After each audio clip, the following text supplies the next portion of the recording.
था अमृत क्रिया चालू हो जाती थी तो निराहार रह सकता था वो व्यक्ति कई वर्षों तक। तो फिर वो एक स्थान पर बैठते, यानी ये खाड़े करा करते जब इनकी लाख लाख वर्ष की उम्र थी उस समय की, ये पाँव पीट रहे हैं और हाथ इनका कुछ आ नहीं क्योंकि साधना गलत थी। तो फिर वो बैठ जाते थे। इस शरीर के अंदर चैनल लगे हैं, मूल कमल हमारी रीढ़ की हड्डी जो बैकबोन है इसके अंदर की तरफ जहाँ ये एंड होता है नीचे गुदा के पास, इसकी एंड से 2 उंगल ऊपर अंदर की साइड में ये मूल कमल है, गणेश जी का वास है। उससे 2 उंगल ऊपर यानी 1 इंच ऊपर ये ब्रह्मा जी का कमल है जिसको स्वाद चक्र बोला है संत लैंग्वेज में। उसके बाद फिर नाभि सुंडी जो है, इस नाभि के सामने पीछे और बैकबोन के अंदर की तरफ वहाँ एक कमल है जिसको नाभि चक्र बोलते हैं, विष्णु और लक्ष्मी जी का वास है। और फिर हृदय कमल है, ये दोनों सतनों के बिल्कुल सेंटर में, और इस दिल में नहीं, यहाँ हृदय माने मध्य बोलते हैं। और बैकबोन के साथ में पीछे को एक हृदय कमल है, उसमें शिव और पार्वती का वासा है। और ऐसे ये कंठ कमल है, ये कंठ है, इसके बैक में, यहाँ नहीं, इसके बैक में जहाँ ये हड्डी बैकबोन थोड़ी सी मुड़ जाती है, इसके अंदर की तरफ वहाँ एक कमल है, उसका 16 पंखड़ी हैं उस कमल का। और इस प्रकार हमारे शरीर में ये कमल बने हैं। जिस भी किसी क्रिया से मंत्र हैं इनके जो आपको दे रखे, इन्हीं के मंत्र हैं, ये पूजा नहीं है, ये इनकी साधना है, मजदूरी है। यहाँ से निकलने के लिए ऋणमुक्त होना है। फिर त्रिकुटी कमल है, इसके पीछे, यहाँ नहीं है वो, इसका बताया जाता है यहाँ पिछली साइड में है जहाँ बैकबोन के साथ ऊपर नाड़ी जाती है। उसके बाद फिर एक ब्रह्मलोक को जाता है एक रास्ता जिसको नाड़ी बोलते हैं, शरीर की नाड़ी है वैसे वो रास्ता नजर आता है जो समाधिस्थ जीव हो जाता है। तो ये साधक क्या करते हैं, ये समाधिस्थ होने का प्रैक्टिस करते हैं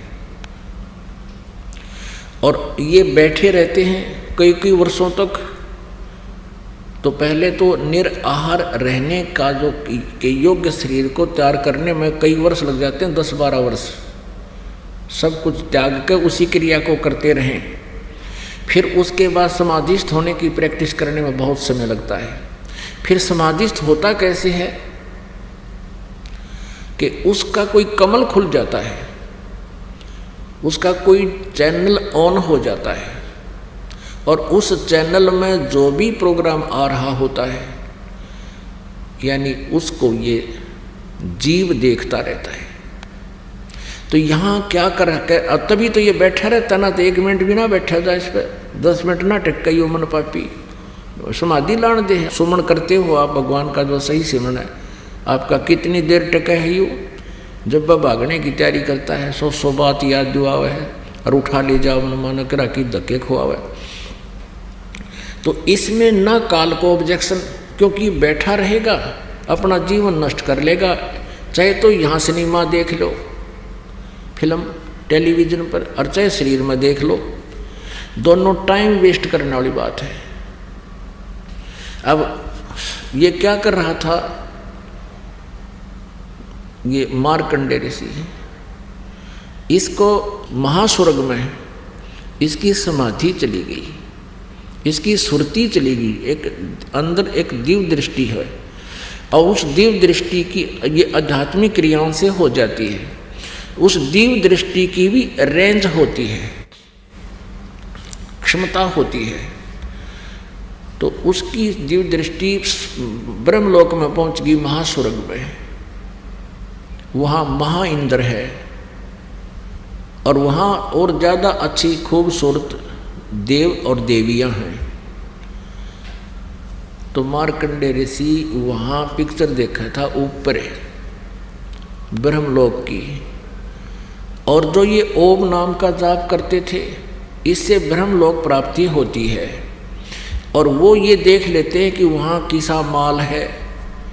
अब जिस ऋषि ने वो देख लिया कि वहाँ इतने सुख हैं कि ऐसे सुख माने हैं कि नाच गाने बकवास ठाठ अच्छा पोस्ट हो जा, वहाँ देवता बन जा, तो मार्कंडेय ऋषि ने ये कन्फर्म हो गया कि वहाँ ऐसी सुख है और वो प्राप्त होगा इस ओम के नाम से।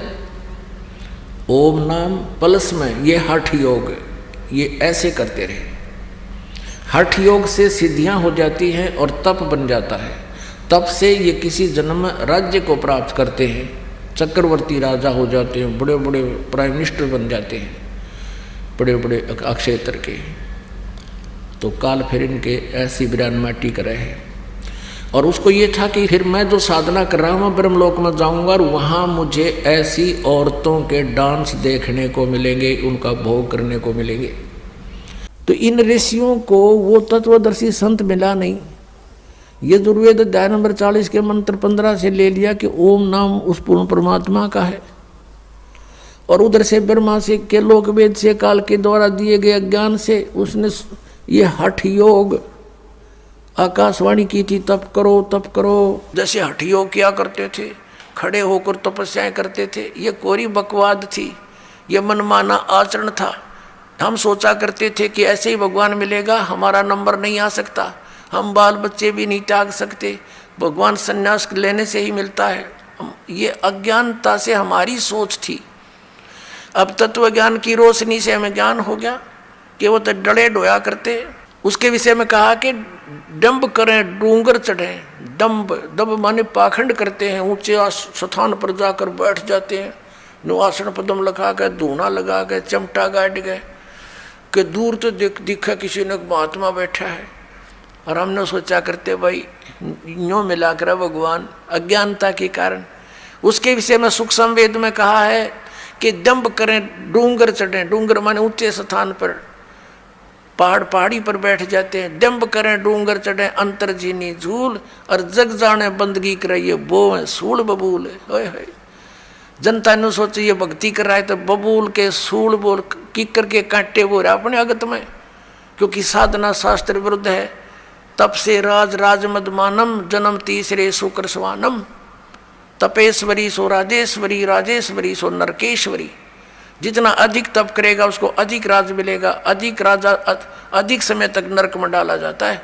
क्योंकि तप से राजमद मानम, इतना अभिमान हो जाता है राजा में, आगा पीछा कुछ नहीं देखता, ना जाने कैसी सजाएं दे डालता है, ना जाने कितने जीवों को मरवा डालता है अपने राज को सुरक्षित करने के लिए।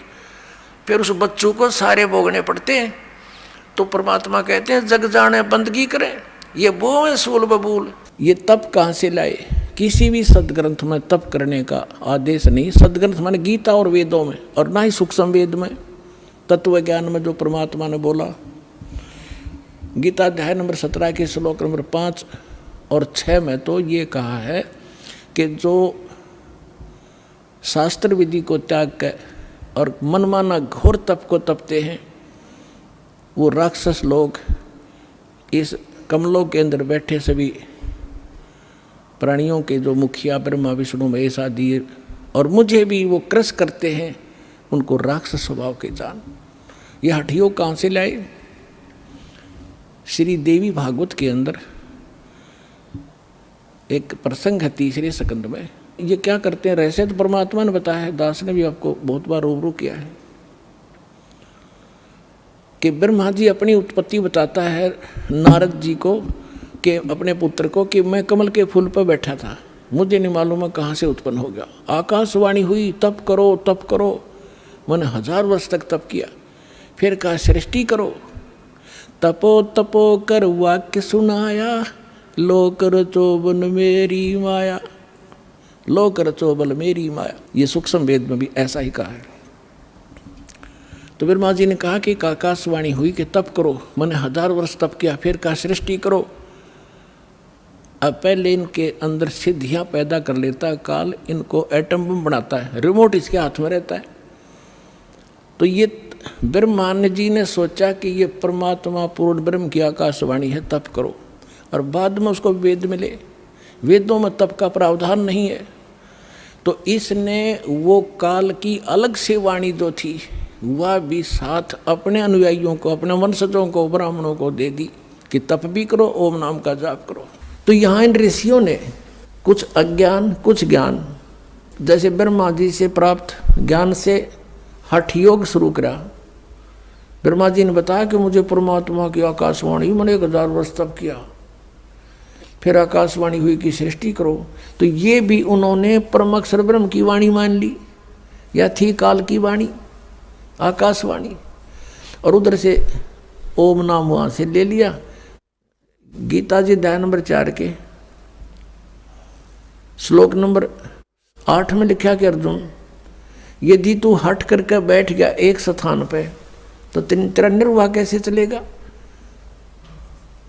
तो कहने का भाव यह है कि हठ योग नहीं करना, किसी भी शास्त्र में नहीं लिखा है। अब आपने सुन लिया, यजुर्वेद अध्याय नंबर 40 के मंत्र नंबर 15 में स्पष्ट किया है कि ओम करतु समर, केलवे समर और करतुम समर। ओम नाम का जाप काम करते करते सिमरन करो, विशेष कसक के साथ सिमरन करो, अपना मनुष्य जीवन का प्रथम कर्तव्य मूल कर्तव्य जानकर सिमरन करो। हठ योग एक स्थान पर बैठकर करने को नहीं कहा।